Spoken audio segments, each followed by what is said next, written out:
আসসালামু আলাইকুম। কী অবস্থা, কেমন আছেন সবাই? আশা করছি সকলে আলহামদুলিল্লাহ ভালো আছেন।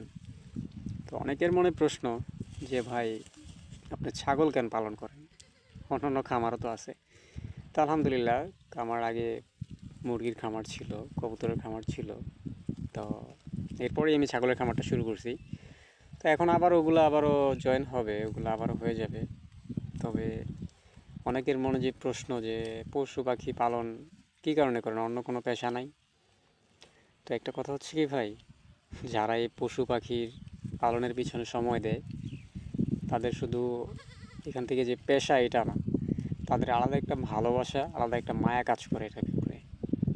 আর সাইফ ভাই একটা কথা বলছিল ফরিদপুরের, আমি এই কথাটা 100% মানি। যে উনি বলছিল যে যারা এই পশু পাখি পালন করে বা গরু ছাগল যে কোনো সেক্টরে প্রাণীর সাথে যুক্ত আছে, তাদের কখনো ডিপ্রেশন ছুঁইতে পারে না ভাই। এটা আমি চ্যালেঞ্জ দিয়ে বলতে পারি, সাইফ ভাইয়ের সাথে আমি একমত। তাদের কখনো ডিপ্রেশন ছুঁইতে পারে না। তো এই যে দেখেন, এই রৌদ্রের মধ্যে ছাতা নিয়ে আইসা, এই যে ছাগল নিয়ে এসে বসে রয়েছি। তো এটা একটা ভালো লাগা ছাড়া এটা কখনো সম্ভব না ভাই। এটা কারণ এই প্রাণীর প্রতি যদি মায়া না থাকতো, এত রৌদ্রের ভিতরে এই ছাতা নিয়ে এসে বসে থাকা কখনোই পসিবল ছিল না।